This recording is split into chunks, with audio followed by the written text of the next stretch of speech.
Today we are reading 100 Common Xianzhou Proverbs for Outworlders, a pamphlet made by the Skyfaring Commission to help the Outworlders to understand more about the culture of Xianzhou. On traveling, arriving at the Xianzhou. Scenario.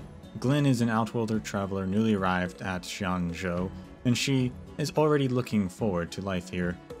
Passing through the Jade Gate, she arrives at the Starskiff Haven on the Xianzhou Luofu to meet her friend, Hin Mei Mei, whom she got to know over the internet. Though Glenn is well versed in Xianzhou's unique culture and lifestyle amongst the Outworlders, actual life here is quite different to what she had imagined. There are still plenty of surprises.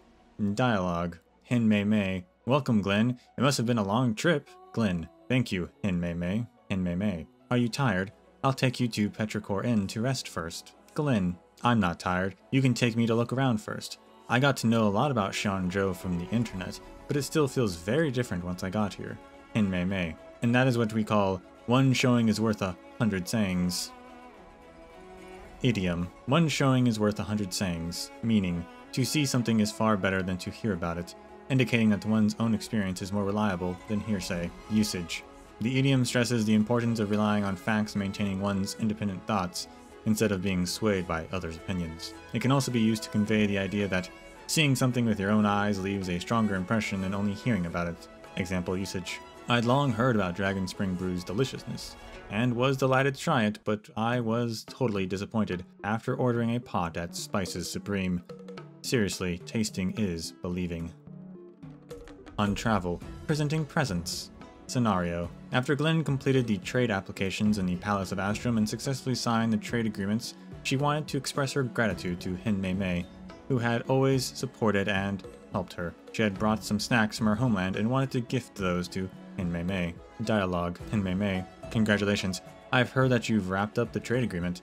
That's great news. I booked a private room at Spices Supreme to have a celebration together. Glenn. Thank you, Hin Mei Mei. I really don't know how I can thank you better. I've got some snacks from my homeland here. Hin Mei Mei. Thank you so much. I'm gonna go ahead and take those. Glenn. This is but a small gift to communicate my vast appreciation. I hope it's enough. Hin Mei Mei. Thank you. You're too kind. Idiom. A small gift bears one's vast appreciation. Meaning, the gift may be small, but the thought weighs heavy. This saying indicates a gift should not be judged by its monetary value, but by the intent behind it. Usage. A small gift for one's vast appreciation is a humble euphemism that is usually spoken by the giver of the gift. These polite euphemisms do not have much actual value in Xianzhou socialization etiquette, but their aim is to sound elegant and proper. Therefore, it may be hard for Outworlders to understand how to use them. For the people of Xianzhou, even an expensive gift may be described via this idiom to reduce the value of the gift. Please remember this is not a dishonest statement or an attempt to discredit the gift. The one receiving the gift usually should not use this idiom because it implies you are belittling the gift. That goes against Xianzhou Code of Etiquette. Inappropriate use. I know this Jade Abacus is not some rare item, but since you came all the way here to give it to me, I suppose that counts as a small gift that bears vast appreciation. On work.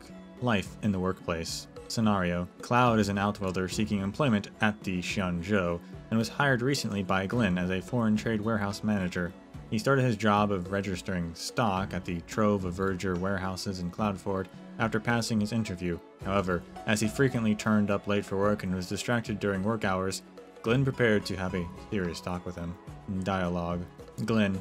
Why are you never at your post when I'm checking up on you? Cloud. The one who seeks can never find what they're seeking, and the one being sought can never encounter the one seeking. Glenn. If you keep leaving your post, then I'll have to fire you. Cloud. Hahaha. Yeah, sure. Glenn. Deal. Your wish is my command. Idiom. Your wish is my command. Meaning, rather than showing respect using words, it is best to just obey the other person. Usage. Its original meaning is to accept the goodwill of others instead of politely trying to decline for superficial humility. This is a polite phrase often used after someone gifts you something or shows you favor. The above scenario shows an extension of that use, indicating we don't need to be polite to each other anymore. This idiom was originally a phrase of humility that can only be applied to oneself in the Xianzhou culture. In contrast, there are phrases of respect that can only be used on other people. When living at Xianzhou, one needs to be able to identify the differences between phrases of humility and respect, and avoid situations where the two types of terms are mixed up and misused. Inappropriate use. There are 3,000 documents here. Please send them to me today after registering them all, and make it so my wish is your command.